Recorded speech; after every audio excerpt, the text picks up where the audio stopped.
You know how to start? Should I do LEG? We are gathered here in Yeshivat Hadar Torah, and I'm a special guest here because there's no bris. If there would be a bris, I would have to go to every bris.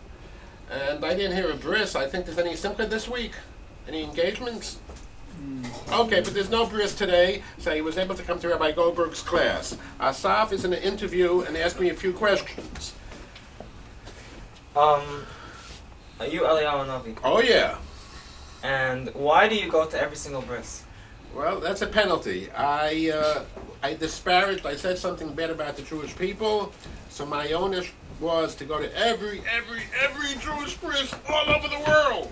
And how do you manage to go to every single bris all over the world? It's not easy. It's not easy. Okay, but remember, I said something about the Jewish people because it caused me to be taken up to Shamayim.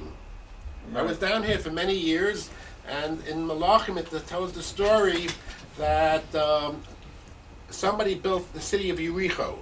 Now there was a curse because after the Jewish people was able to conquer Yericho, they were told never rebuild it. And there was a certain Jew who said, I'm going to build it. I'm going to call it Yericha with a hay at the end. And he wasn't supposed to do it. So as he was building it, his children started dying. And by the time he finished building it, all his children were dead. So Achav, and God asked me also to go with Achav, the king of Israel, and to be Menachem Avil, to console his father because he lost all his children. Now I was very angry because I knew they would disparage me, and they would disparage HaKadosh Baruch Hu. Achav believed in Avodah Zarah. He's famous for saying that I was able to put an Avodah Zarah on every hilltop in the country. And then he said to his dismay that God brought a lot of rain, and the people weren't able to climb up to those Avodah Zarahs. So now I said to God, I can go and be Menachem Avil, but it didn't say bad things. So God said, if they say bad things to you, any curse you give to them will be kept. Okay, I went with Achav to be Menachem Avil, and Achav immediately said, look, Eliyahu, you guys prepare and you guys say that if you serve God, if you serve false gods, there will be no rain.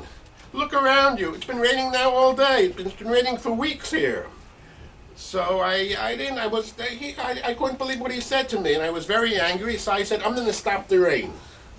And therefore, God gave me the key to stop the rain. And it stopped raining for 2 years. What do you people do if it stops raining? Pray to You're God. very angry. I guess so. Even now in Israel, every day it rains is a very big simcha. So when it stopped raining for 2 years, it was even difficult for me, Eliyahu, to get food. So God told me I have to go to Efrat. I think it's really possibly Efrat, the present Efrat, which is about like 5 miles from Yerushalayim. Efrat, the community. So I went there and a woman took me in. They don't give you directions when you go to the bris? You don't know? Oh, but I have GPS, exactly. And I fly, so it's really easy. But when I was told I have to go to Efrat, I got there and this woman took me in, gave me a room, and I was very happy. She fed me. Now after a while, one morning she starts screaming at me, you brought me a curse because my son upstairs is dead. Well, I'm Eliyahu Navi. So I run back to God and I say, I need a key from you, God. I need the key for resurrection of the dead. Tchias HaMesim. I have to. And the sentence in Malachim says, Vayhi achrei hadvarim ha'elam. What does it mean after these events? It was after the events of no rain. God had to get back the key I was holding, called the key to rain. So I said to God, okay, you want the key back? I need the key to Tchias HaMesim. And God gave me the key to Tchias HaMesim, and I was able to very dramatically put my body on top of the kid's body, and he was now resurrected. But God recognized that I felt very strict about the Jewish people, and he said, my place is in heaven. And he usurped me to stay up in heaven, and he used me for all kinds of service. There's a story in Tanis that Nachum Ish Gamzu. If you look at Tanis, I believe Yud Gimel, there's a story that the Jewish people sent Nachum Ish Gamzu to the Romans because they were afraid of a bad decree. So he gathered with himself a lot of gold and silver, and they put it in a beautiful, this has a fancy word, this kind of a bag. Tallis bag. Okay. He filled it with gold and silver, and he stayed in a small hotel on the way to meet the Roman generals. And when he woke up in the morning, he saw that the bag was ruffled up, and he looked inside. He said there was no more gold and silver, there was only dust, earth. So he said, look, what's my name? Nachum Ish Gamzu. So I looked up, he looked up to heaven, and he said, whatever happens, happens. I'm going to still go to the Roman general, and I'm going to present him with my bag. Do you think the Roman general will be happy? No. No more gold and silver. There was only dirt in the bag. So God says, you must save him, because they're willing now to throw Nachum Ish Gamzu into the fiery oven.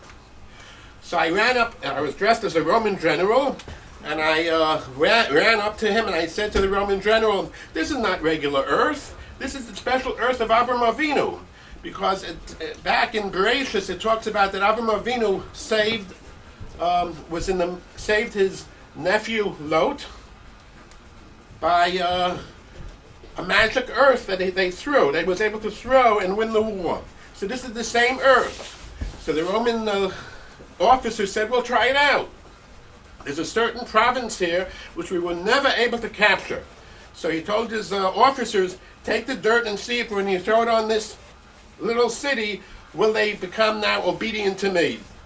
And lo and behold, for the first time after many, many, many years of war with this province, the province began and was under Roman rule. So he said, okay, Nachum Ish Gamzu, you did bring us magical powers. Here, I'm going to fill you up your tallis and tefillin bag with more diamonds and rubies, etc., and you can bring it back. Nachum Ish Gamzu went back to the hotel where he stayed before. And the people ran over to him and said, what happened? They thought he would be killed, obviously. What happened? So he showed them a bag full of gold and silver, and he said, well, the earth I brought them was magical earth. So those people said, if it's magical earth, let us destroy our houses and bring the earth underneath our houses to the Roman general so we can also have this blessing and get gold and silver from him. That's what they did. And what do you think happened? Was it magic earth? No. So all those people ended up in the fiery furnace. And here I was able, like my big S, I put a big S now on my uniform. I'm able to save people. No, Savior. S for Superman. Savior. So I became a savior in that story of Nachum Ish Gamzu. Now the class is learning Baba Kama. Right. On Daf Tes, if you were here for Daf Tes, it talks about Hidur Mitzvah. Do you remember? What's the law about Hidur Mitzvah? That you should pay. Loud. That you should pay up to a third more. And let's talk about a esrog worth $6, the basic esrog. And you believe in Hidur Mitzvah, so how much more do you spend? It's a machloket in the Gemara. How much? Pay an inside third or an outside third. If Which means either. If it's an inside third, you'd add on $2 more to make it a total of $8. But if it's an outside third, the 6 becomes 2/3 of what the final price is. And therefore you would pay up to? You pay up to $9. Excellent. And what's the Gemara say about this? They said teku. They leave it unresolved. Teku means Eliyahu Hanavi will answer it. Tishbi Yitaretz Kushiyas Rabbi.